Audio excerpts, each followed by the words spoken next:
Nesse vídeo eu vou falar sobre a pancreatite aguda. Então, a pancreatite aguda se caracteriza por uma inflamação aguda do pâncreas, que pode acometer de forma variável as estruturas pancreáticas e peripancreáticas. E nas formas mais graves, a gente pode ter comprometimento de órgãos à distância, com alta mortalidade. Ainda bem que na maioria das vezes a pancreatite é leve, mas nos casos graves a gente pode ter uma resposta inflamatória sistêmica e comprometimento da função de órgãos à distância. Então é uma inflamação aguda do pâncreas que pode ser leve ou grave. Os casos graves, inclusive, têm alta mortalidade. Ainda bem que 80 a 90% dos casos são leves e autolimitadas, com melhora em 3 a 4 dias. E a gente vai encontrar apenas um edema do pâncreas. Então, na maioria das vezes, a pancreatite aguda é leve, 80 a 90%, é autolimitada e melhora, a gente tem melhora, o paciente ele melhora em 3 a 7 dias. E os outros 10 a 20%, a gente tem a pancreatite mais grave. Esse paciente ele pode evoluir com necrose, hemorragia retroperitoneal, insuficiência respiratória, insuficiência renal. Então são os casos mais graves com alta mortalidade. E por que a pancreatite aguda ela ocorre? Então lembrar que o pâncreas, a gente tem, o pâncreas ele tem a função endócrina e exócrina. Então a função endócrina, produzir insulina e glucagon. E a função exócrina é produzir e armazenar as enzimas digestivas. A maioria dessas enzimas no pâncreas, elas estão na forma inativa. E a partir do momento que elas são liberadas no trato gastrointestinal, lá no duodeno, elas são ativadas. A principal enzima ativada no caso é o tripsinogênio. O tripsinogênio ele se transforma em tripsina. E a tripsina é que ativa a maior parte das outras enzimas. Então lá no pâncreas eu tenho tripsinogênio. O tripsinogênio é liberado lá no duodeno. E o tripsinogênio ele é então transformado em tripsina. E a tripsina ela vai transformar, por exemplo, o quimiotripsinogênio em quimotripsina, a proelastase em elastase. Só que no pâncreas essas enzimas elas ficam inativas, a gente chama então de zimogênios. Então na pancreatite aguda a gente tem ativação dessas enzimas no próprio parênquima pancreático. Então a gente tem ativação do tripsinogênio em tripsina e a tripsina ela ativa as outras enzimas digestivas e aí a gente vai ter uma autodigestão do pâncreas. Então, na pancreatite aguda o que a gente tem é isso, é uma ativação das enzimas digestivas no próprio parênquima pancreático e essas enzimas digestivas vão causar uma autodigestão do pâncreas. Então, a gente vai ter, por exemplo, tripsinogênio transformado em tripsina. A tripsina é uma enzima proteolítica, então a gente vai ter proteólise do parênquima pancreático. A tripsina, ela converte a quimotripsina em o quimotripsinogênio em quimotripsina. E a quimotripsina também vai causar proteólise. A tripsina vai ativar a proelastase em elastase. A elastase ela vai degradar os vasos sanguíneos e isso vai contribuir, por exemplo, para a formação de microtrombos e hemorragia. Uma vez as lipases atuando no pâncreas, a gente vai ter lipólise da gordura peripancreática.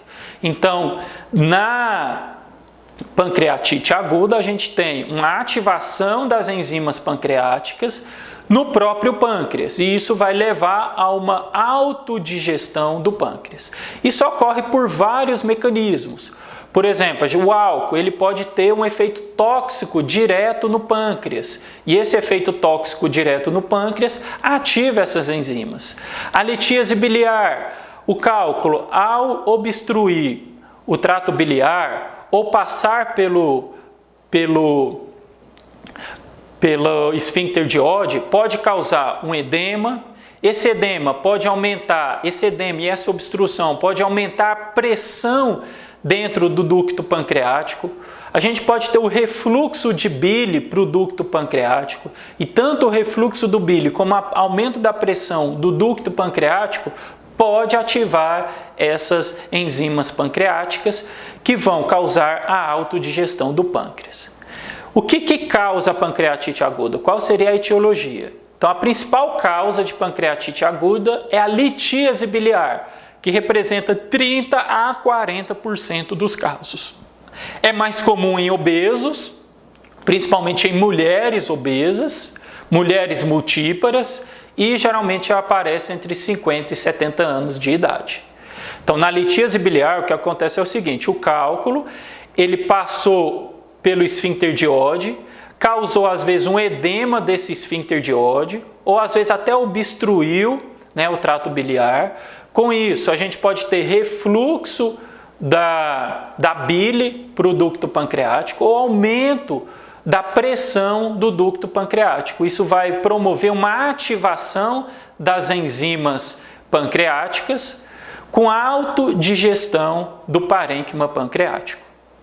A gente tem também a lama biliar. A lama biliar, os pacientes que têm a lama biliar geralmente estão assintomáticos, e ela se caracteriza por ser uma suspensão viscosa de bile, e essa suspensão de viscosa de bile pode conter cálculos menores do que 3 milímetros.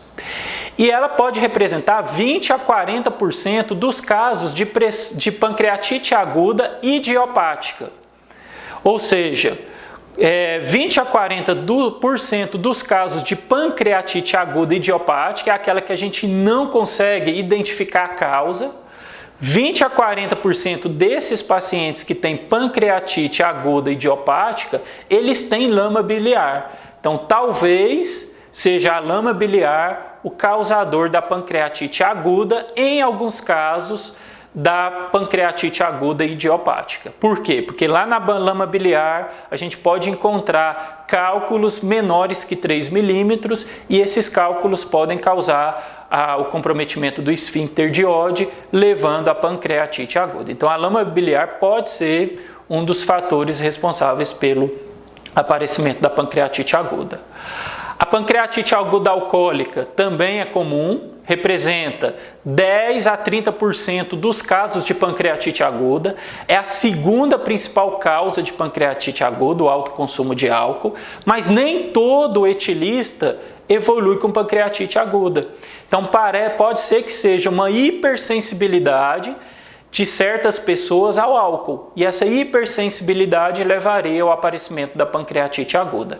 Geralmente é necessário um consumo de 25 a mais de 100 gramas por dia de álcool por mais de 5 anos. Então, o alto consumo de álcool pode se relacionar à pancreatite aguda. Interessante ressaltar isso, que nem todo paciente, nem todo etilista crônico, ele vai evoluir com pancreatite aguda. Então, parece ter alguns fatores individuais que aumentem essa predisposição. O tabagismo é um fator de risco independente para pancreatite aguda, tanto para a pancreatite aguda como para a pancreatite crônica. A hipertrigliceridemia é outro fator, né, que pode causar pancreatite aguda, principalmente quando o triglicerídeo está acima de 1000, pode causar pancreatite. E o mecanismo envolvido na pancreatite aguda pela hipertrigliceridemia não é muito bem conhecido. Acredita-se que o próprio excesso de ácido graxo livre, né, que é formado a partir da quebra do triglicerídeo, tem um efeito tóxico direto, né, no pâncreas. Então, esse excesso de ácido graxo livre levaria a uma lesão direta do pâncreas. Temos outras causas também. Então, a gente pode ter uma pancreatite aguda após a CPRE. 5 a 7% dos procedimentos, né, 5 a 7% dos pacientes que fazem uma CPRE podem evoluir com a pancreatite aguda. A hipercalcemia também pode causar pancreatite aguda por deposição de cálcio no ducto pancreático, e essa deposição de cálcio no ducto pancreático pode estimular a ativação dos imogênios, a ativação das enzimas inativas. Uma vez ativadas, elas causam a autodigestão do pâncreas. Então, por exemplo, se você tem um paciente com hiperparatireoidismo ou com uma hipercalcemia tumoral, essa hipercalcemia pode causar pancreatite aguda. Nós temos algumas mutações genéticas que podem estar envolvidas na pancreatite aguda, e temos também a pancreatite aguda por uso de medicamentos. Então, esses medicamentos eles podem causar pancreatite aguda por ação tóxica direta no pâncreas ou desencadeando uma reação de hipersensibilidade com consequente pancreatite aguda.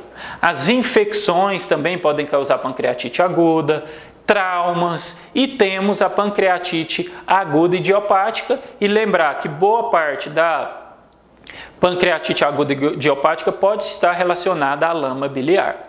Algumas outras causas podem também causar pancreatite aguda: gestação, doença celíaca, a hepatite aguda autoimune e anorexia nervosa. Mas lembrar que as duas principais causas, litíase biliar, então sempre que o paciente tem uma pancreatite aguda, a gente vai ter que investigar a via biliar para ver se ele não tem colelitíase, e álcool são as duas principais causas de pancreatite aguda.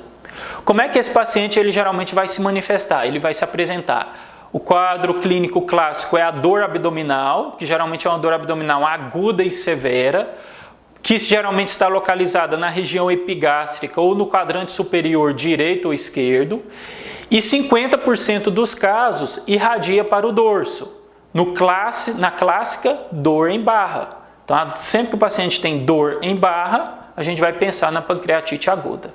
90% dos pacientes têm associada à dor náuseas e vômitos, mas 5 a 10% dos pacientes podem ter pancreatite aguda sem dor. Então, o quadro clínico clássico é dor abdominal, que pode irradiar para o dorso, associada a náusea e vômito. Geralmente é uma dor aguda e muito intensa, com duração de horas a dias. E lembrar que a gente pode ter pacientes com pancreatite aguda sem dor. Aqueles pacientes mais graves, eles vão evoluir com uma resposta inflamatória sistêmica. Eles podem ter o comprometimento respiratório. O paciente com pancreatite aguda classicamente pode ter um derrame pleural, principalmente à esquerda, pode ter atelectasia e pode evoluir para a síndrome do desconforto respiratório agudo. Então, quando a gente tem uma pancreatite grave com a resposta inflamatória sistêmica, a gente pode ter comprometimento respiratório, a gente pode ter, o paciente pode evoluir com uma insuficiência renal. Isso ocorre principalmente por dois motivos. O paciente com pancreatite aguda, ele perde muito volume por terceiro espaço, ele perde muito fluido, então ele vai ser um paciente hipovolêmico, e a hipovolemia vai levar a uma insuficiência renal pré-renal, a uma diminuição do volume intravascular efetivo, e ele pode ter uma necrose tubular aguda por lesão direta, uma lesão por citocinas inflamatórias. Essas citocinas inflamatórias vão causar uma lesão direta no rim. Então a gente pode ter tanto insuficiência renal hipovolêmica ou uma necrose tubular aguda por lesão direta do parênquima renal. E esses pacientes mais graves podem evoluir até mesmo para choque, por hipovolemia, e a resposta inflamatória sistêmica também leva a uma vasodilatação sistêmica. Então a gente pode ter hipotensão e choque. No exame físico, a gente pode encontrar dor abdominal à palpação. Nos casos leves, às vezes é apenas um desconforto à palpação, mas nos casos graves, dor intensa. O paciente pode evoluir com distensão abdominal, íleo paralítico, febre, taquicardia, desidratação, hipotensão e até mesmo irritação peritoneal. Então, ainda bem que 80 a 90% dos casos de pancreatite aguda são casos leves e autolimitados, mas os casos mais graves, a gente pode ter uma resposta inflamatória sistêmica com disfunção orgânica múltipla. A gente tem alguns achados que também são sugestivos de pancreatite. A gente tem o sinal de Cullen, que é uma equimose perumbilical, então a formação de hematoma ao redor do umbigo, então esse é o sinal de Cullen. O sinal de Gray-Turner seriam as equimoses em flancos, então Gray-Turner seria um hematoma nos flancos, Cullen na região periumbilical. A gente pode ter a paniculite, que seria a necrose da gordura subcutânea, é um outro achado que pode aparecer na pancreatite aguda. Uma complicação rara da pancreatite aguda é a retinopatia de Purcher, que se caracteriza, o paciente geralmente refere escotomas e perda súbita da visão, e no exame oftalmológico são encontrados exudados algodonosos, hemorragia macular e hemorragia na papila óptica. Então seria outra complicação da pancreatite aguda. Como é que a gente vai fazer o diagnóstico? Então eu recebi um paciente pode ter sinal de Cullen, Gray-Turner, dor abdominal, em barra. Como é que eu vou fazer esse diagnóstico? Então, no laboratório a gente vai pedir principalmente as duas enzimas pancreáticas, amilase e lipase. A amilase, ela geralmente aumenta em 6 a 12 horas e normaliza em 3 a 5 dias. A lipase, a gente vai ver, ela tem um tempo de duração maior e é mais sensível e específico para a pancreatite. Então, a amilase vai aumentar em 6 a 12 horas após o início do quadro. Ela normaliza em 3 a 5 dias, então a gente vai ter a amilase, ela pode estar alta por 3 a 5 dias. E um aumento em 3 vezes aumenta a sensibilidade e especificidade para o diagnóstico da pancreatite aguda. Então, na pancreatite aguda, a gente espera encontrar níveis de amilase bem altos. E quando o nível de amilase está maior que 3 vezes o limite superior da normalidade, isso aumenta a sensibilidade e especificidade para o diagnóstico da pancreatite aguda. Lembrar que a gente tem amilase em outros locais, a gente tem amilase salivar, a gente tem amilase no intestino, então em outras condições podem evoluir com o aumento da amilase. Então, por isso que a amilase não é tão específica para pancreatite aguda. Então, a gente pode ter aumento da amilase em casos de parotidite, obstrução intestinal, perfuração intestinal, apendicite e na insuficiência renal, já que boa parte da amilase é eliminada pelo rim. Então, se eu tenho insuficiência renal, eu posso ter comprometimento da excreção da amilase. A outra enzima que deve ser solicitada quando a gente suspeita de pancreatite aguda é a lipase. Ela aumenta em 4 a 8 horas e normaliza em 8 a 14 dias. Então, aumenta em 4 a 8 horas e normaliza em 8 a 14 dias. E a gente espera encontrar um aumento de 3 vezes no limite superior da normalidade. Ela é mais específica que a amilase, mas pode também aumentar, principalmente em doenças intestinais. Obstrução, perfuração também pode aumentar. Mas o ideal para fazer o diagnóstico é dosar lipase e amilase. Quando a gente associa os dois exames, quando os dois exames estão altos, a gente tem uma especificidade de 95% para o diagnóstico e uma sensibilidade também de 95%. Então, a amilase e lipase acima de 3 vezes do limite superior da normalidade aumenta muito a especificidade e sensibilidade para o diagnóstico de pancreatite aguda. Então, a gente fez exame laboratorial, a gente pode também fazer exame de imagem para fazer o diagnóstico. Na radiografia de abdômen, o que a gente pode encontrar? A gente pode encontrar o sinal da amputação do cólon, que seria uma pequena quantidade de ar no cólon distal, e isso ocorre por espasmo do cólon descendente.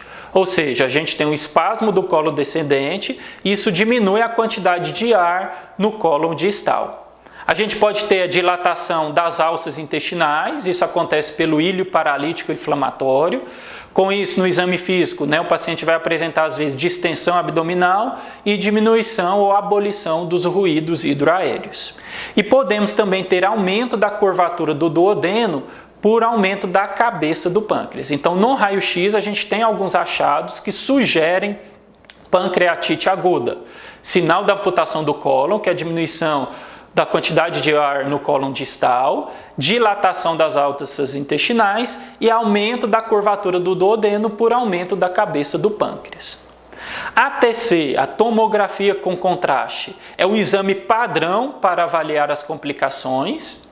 Geralmente ela está indicada nos casos graves e ela pode estar normal em 15 a 30% dos casos leves. Então, nem todo paciente com pancreatite aguda, ele precisa fazer tomografia computadorizada. Então, se for um caso leve, não precisa fazer. E a gente sabe que nos casos leves, a tomografia computadorizada ela pode estar normal em 15 a 30% dos casos.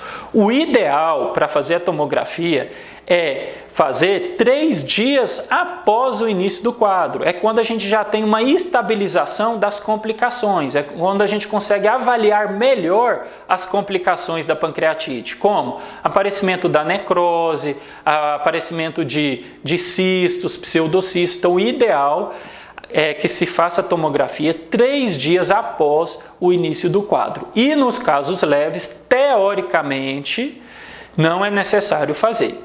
O que a tomografia pode avaliar? Aumento do pâncreas, necrose, coleções líquidas e pseudocistos. Então, quando é que a gente vai fazer tomografia? Se não é necessário fazer em todo mundo, principalmente porque a gente pode encontrar TC normal nos casos leves, quando é que a gente vai fazer? Então, a gente vai fazer tomografia naqueles pacientes que apresentam uma leucocitose importante, que apresentam febre, aqueles pacientes que têm uma piora clínica nas primeiras 72 horas, naqueles pacientes que têm Hanson maior que 3 ou Apache 2 maior que 8, que são scores de gravidade.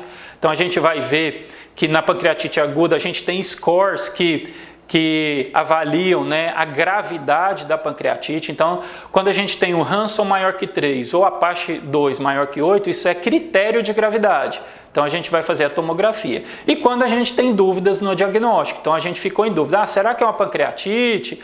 Será que é uma doença ulcerosa péptica? A gente vai fazer a tomografia para fazer o diagnóstico. Então, seriam essas as principais indicações para fazer a tomografia no paciente com suspeita de pancreatite aguda.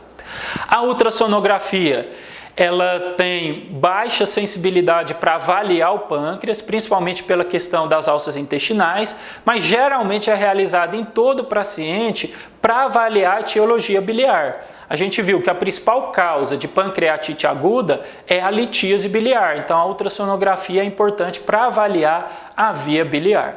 A ressonância ela é equivalente a TC e hoje a vantagem é que a gente tem a colangiorressonância, que é um exame que avalia tanto o parênquima pancreático como a via biliar, então é um exame bem interessante. E a vantagem também é que não necessita de contraste. Então, se você tem um paciente que evoluiu com insuficiência renal, a ressonância é um bom exame porque não usa contraste. Então, o diagnóstico, quando é que a gente vai pensar no diagnóstico de pancreatite aguda? Naquele paciente, então, com dor abdominal característica, que tem aumento da milase e lipase, principalmente aumento de 3 vezes o limite superior da normalidade, e achado sugestivo de pancreatite na TC ou na colangiorressonância. A gente tem alguns scores que avaliam gravidade da pancreatite. Então, seriam scores que a gente pode usar alguns na admissão e principalmente para acompanhamento, para a gente evoluir a evolução clínica do paciente. A gente tem o critério de Hanson. O critério de Hanson ele tem uma desvantagem, porque a gente só consegue fechar o score com 48 horas de evolução. Ele usa alguns critérios na admissão e outros critérios com 48 horas de evolução. Então, critérios na admissão. Idade, então seria para pontuar maior que 55 anos. Leucócitos maior que 16.000. TGO maior que 250. Glicemia maior que 200 e LDH maior que 350.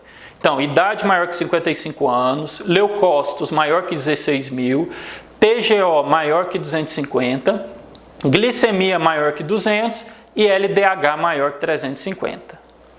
Em 48 horas de evolução, ele usa PO2 menor que 60 milímetros de mercúrio, o déficit de bases maior que 4 miliequivalente por litro, um sequestro de líquido maior que 6 litros, uma perda, né, de fluido maior que 6 litros, uma queda do hematócrito maior que 10%, elevação da ureia maior que 10 milímetros de mercúrio e um cálcio total menor que 8. Se a gente tiver uma pontuação maior ou igual a 3, indica quadros graves de pancreatite.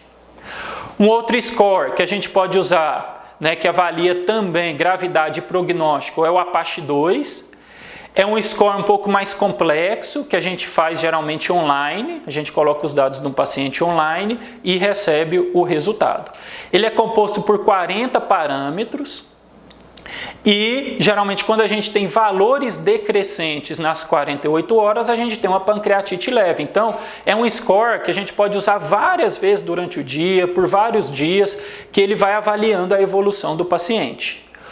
Um score crescente, que faz só crescendo, casos graves. Então, decrescente, casos leves, que for crescendo, a cada avaliação esse score vai aumentando, a gente já vai suspeitar uma pancreatite grave.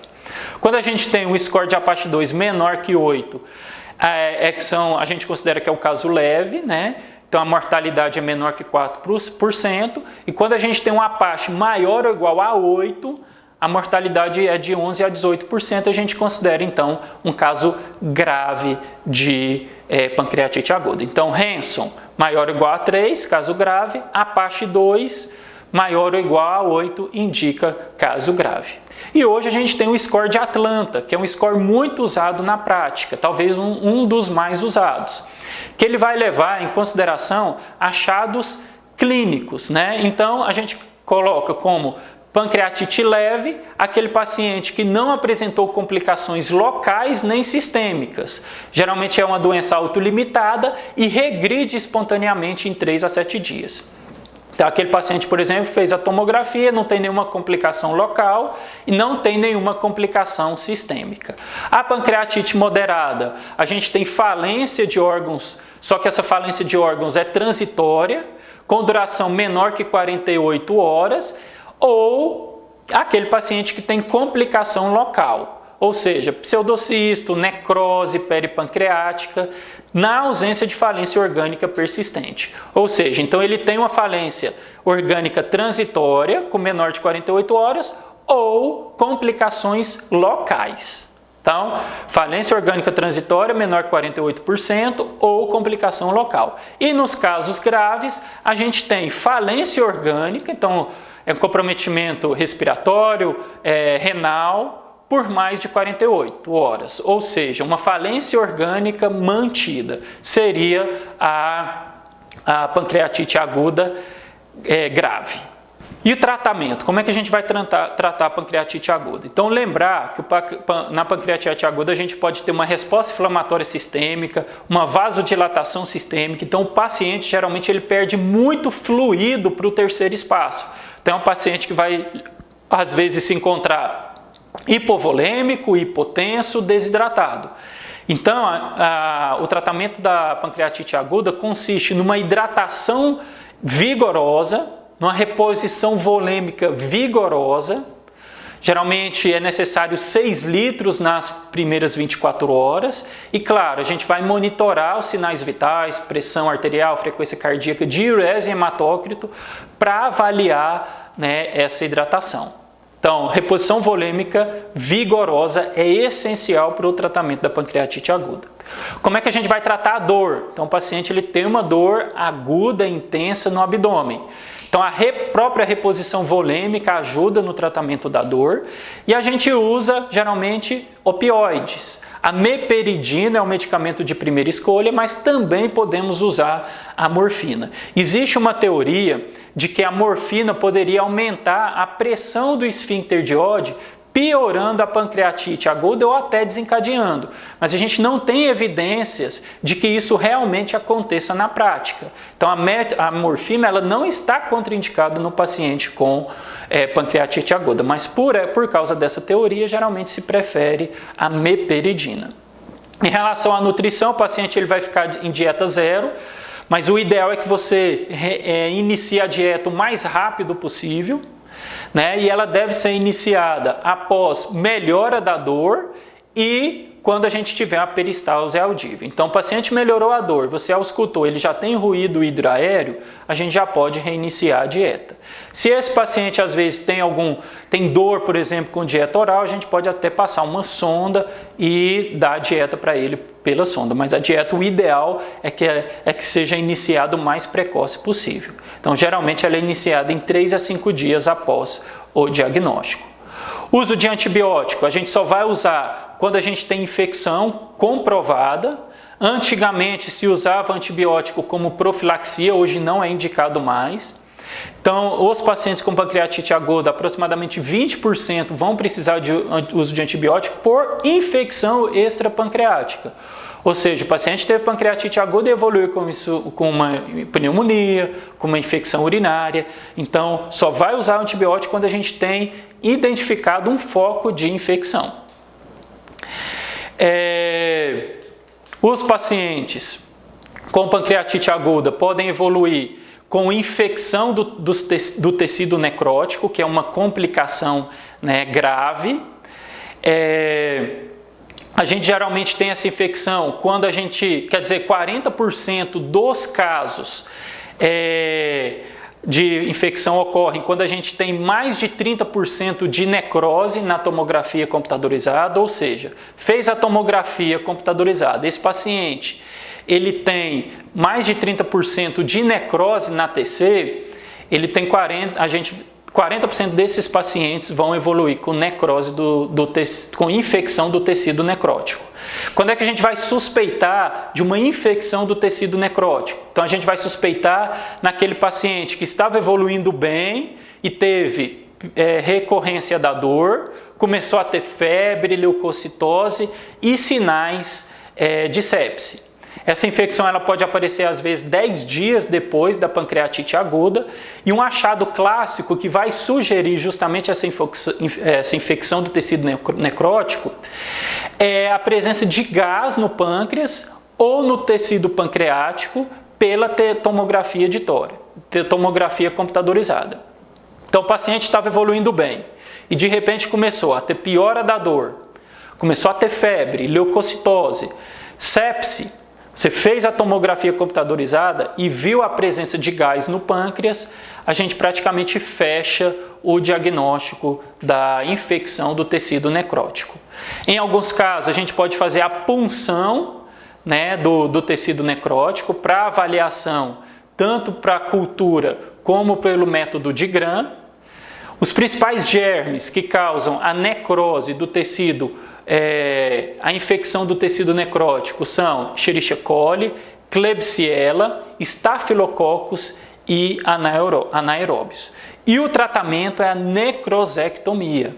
A necrosectomia diminui muito a mortalidade desses pacientes que evoluem com infecção do tecido necrótico. Os pacientes também, eles podem ter como complicação os pseudocistos, que seria uma coleção encapsulada de fluidos. Ela é formada, né, a parede desse pseudocisto é formada por fibrose e tecido de granulação e geralmente aparecem 4 semanas após a pancreatite aguda. Os pseudocistos eles estão presentes em 10% dos casos da pancreatite aguda. Quando é que a gente vai suspeitar da presença do pseudocisto? Quando a gente tem dor ou a presença de uma massa palpável no abdômen. E o melhor exame para avaliar a presença do pseudocisto é a tomografia computadorizada, assim como lá na infecção da necrose. O tratamento do pseudocisto é só acompanhamento, já que a maioria deles regridem com 6 semanas. Quando é que a gente vai intervir? Como é que a gente vai fazer um tratamento cirúrgico para o pseudocisto? Quando ele tem um aumento progressivo, quando o paciente é muito sintomático ou quando evolui com complicações. Tá? Então vamos agora fazer algumas questões. Na pancreatite aguda, qual a melhor conduta em relação à alimentação? Dieta enteral precoce. Então, mais precocemente possível, seria interessante você recomeçar a dieta por paciente com pancreatite aguda. Claro, depois da melhora da dor, depois da volta da peristalse normal do intestino. Qual dos seguintes itens abaixo não sugere presença de pancreatite aguda necrosante? Então, desenvolvimento de insuficiência orgânica. Então, se é necrosante, é mais grave. E a insuficiência orgânica é sugestivo de maior gravidade. Alta pontuação no score de Hansen? Sim, então score de Hansen maior que 3, pancreatite grave. Níveis séricos de PCR acima de 150 após 48 horas? Também marcador inflamatório. E níveis séricos extremamente elevados de amilase e alipase? Então, isso não é marcador de gravidade. Então, letra D, né, não sugere presença de pancreatite necrotizante. Amilase e lipases são usadas para o diagnóstico da pancreatite aguda. Em relação à pancreatite aguda, marque a alternativa correta. A principal causa é o alcoolismo? Não, a principal causa é a colelitíase. Pode complicar com necrose e pseudocisto? Com certeza, então essa é a letra correta. A amilase é mais específica que a lipase? O contrário, a lipase é mais específica. Manifesta-se por dor e andar inferior do abdômen de forte intensidade? Geralmente é andar superior do abdômen. Das causas abaixo, uma não se relaciona com a pancreatite aguda. Trauma e ascaris lumbricoides pode causar a pancreatite aguda e hipertrigliceridemia também. Então, a hemocromatose ela pode causar uma insuficiência pancreática crônica. Então, tem depósito de ferro no pâncreas que vai levar a uma insuficiência pancreática, mas não pancreatite aguda.